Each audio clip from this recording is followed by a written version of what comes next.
Good morning, students.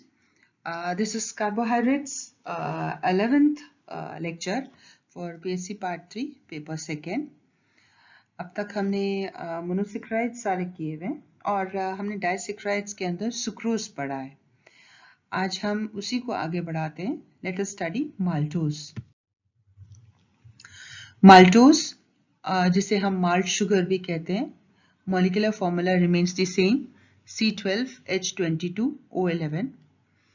Maltose germinating seeds में मिलता है और अगर हम इसका हाइड्रोलिसिस कराएं एंजाइम डायस्टेज की प्रेजेंस में, स्टार्च का इनफैक्ट हाइड्रोलिसिस कराएं डायस्टेज की प्रेजेंस में, तो हमको माल्टोज मिलता है.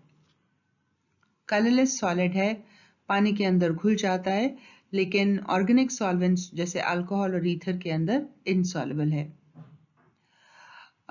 डेक्स्ट्रो रोटेटरी है और दो फॉर्म्स में एग्जिस्ट करता है, अल्फा और बीटा फॉर्म के अंदर, जिनके स्पेसिफिक रोटेशन प्लस 168 डिग्रीज और 112 डिग्रीज रिस्पेक्टिवली है. और म्यूटर रोटेशन दिखाता है, यानी अगर माल्टोज को एक्वस सॉल्यूशन के अंदर छोड़ दें तो ये स्पेसिफिक रोटेशन 168 से घटते घटते और 112 से बढ़ते बढ़ते 126 डिग्रीज पे इक्विलिब्रेट करता है, तो म्यूटर रोटेशन दिखाता है.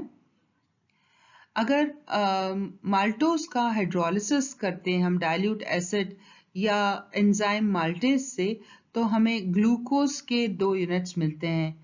That shows that maltose is made up of 2 molecules of glucose. ये जो माल्टोज है ये रिड्यूसिंग शुगर है और फेलिंग्स रिएजेंट और टॉलिंस रिएजेंट के साथ में रिएक्ट करता है, खुद ऑक्सीडाइज हो जाता है और इन्हें रिड्यूस कर देता है.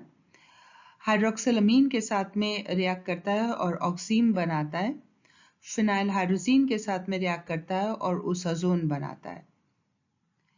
अगर माल्टोज को ऑक्सीडाइज किया जाए ब्रोमीन वाटर के साथ में, तो हमें माल्टो बायोनिक एसिड मिलता है.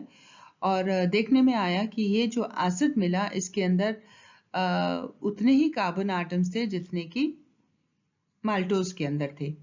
तो अगर ये माल्ट बायोनिक एसिड मिलता है हमें और हम अगर इसी माल्ट बायोनिक एसिड से आगे चल करके इसके अंदर मोनोसेक्राइड यूनिट्स को कंफर्म करते हैं, तो ये माल्ट बायोनिक एसिड का अगर हम कंप्लीट मिथाइलेशन करते हैं, पर मिथाइलेशन डाइमिथाइल सल्फोक्साइड और अल्कली की प्रेजेंस में, तो हमें ऑक्टा मिथाइल डेरिवेटिव मिलता है, octa O methyl D maltobionic acid. और इस ऑक्टा मिथाइल डेरिवेटिव के अंदर अगर इसका हम फर्दर हाइड्रोलिसिस करते हैं तो हमको 2 मॉलिक्यूल्स मिलते हैं, एक 2,3,5,6 टेट्रा ओ मिथाइल डी ग्लूकोनिक एसिड और 2,3,4,6 टेट्रा ओ मिथाइल डी ग्लूकोज. यानी पहली चीज तो ये बता रहा है कि 2 ग्लूकोज यूनिट्स हैं, और दूसरी चीज ये बता रहा है, अगर हम ग्लूकोनिक एसिड के अंदर देखें तो आप देखिए C4 पोजीशन के ऊपर OH आया है ना. इसका मतलब ये जो पहली यूनिट है माल्टोज की, उसके अंदर C4 पोजीशन का कार्बन जो है वो लिंक हुआ है, right, it is being linked.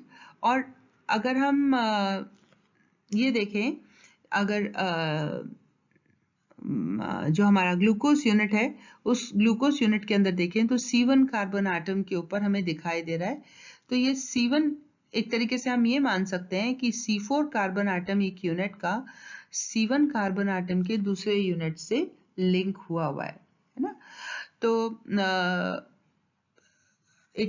जो हमारा पहला वाला पार्ट है, this is the reducing part, और दूसरा वाला पार्ट जो है वो नॉन रिड्यूसिंग पार्ट होगा माल्टोज का. दोनों ही मेंबर्स जो हैं वो 6 मेंबर्ड पायरोनोस रिंग के अंदर हैं. इस लिंकेज को कंफर्म करते हैं. देखिए, माल्टोज को हमने हाइड्रोलाइज किया माल्टेज से, और माल्टेज जो है वो स्पेसिफिक है हाइड्रोलिसिस अल्फा ग्लाइकोसाइडिक लिंकेज के. राइट। सो हम कह सकते हैं कि C1 कार्बन आटम जो कि non reducing part of glucose का है, उसका C1 कार्बन आटम लिंक्ड है C4 carbon atom reducing part से, क्योंकि इसका OH फ्री है और ये हमें म्यूटर रोटेशन दिखा सकता है। इसकी वजह से हमें बाकी की सारी रिएक्शंस दिखाई दे सकती हैं। So this is the reducing part और ये वाला जो है वो नॉन रिड्यूसिंग पार्ट है, और दोनों ही रिंग्स जो हैं वो पायरोनॉस चक्कर के स्ट्रक्चर के पायरोनॉस रिंग के अंदर हैं।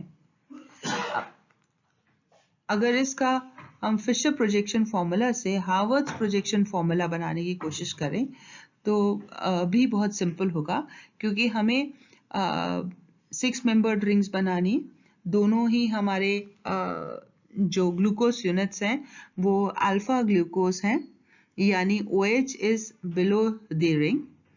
अब इन्हें इन रिंग्स को हम बैक टू बैक रख देते हैं और फिर C1 कार्बन आटम एक रिंग का C4 कार्बन आटम दूसरी रिंग के साथ में ग्लाइकोसाइडिक लिंकेज से लिंक कर देते हैं।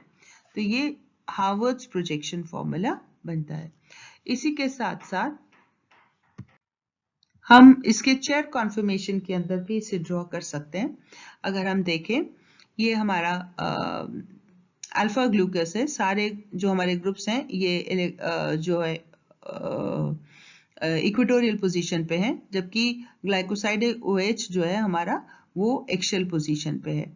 हमने बैक टू बैक ये चेयर कॉन्फर्मेशन बनाई दूसरी, जहां C4 कार्बन आटम जो है उसके ऊपर ये OH इक्वेटोरियल पोजीशन पे था, जो कि ग्लाइकोसाइडिक लिंकेज बना रहा है।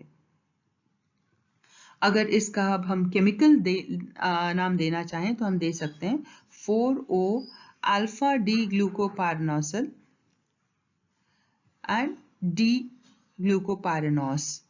तो दोनों ही स्ट्रक्चर्स पायरनोस हैं और एक पायरनोस रिंग के C4 कार्बन आटम के ऊपर दूसरा ग्लूकोपायरनोस ग्लाइकोसाइडिक लिंकेज से एफिक्स्ड है। Thank you.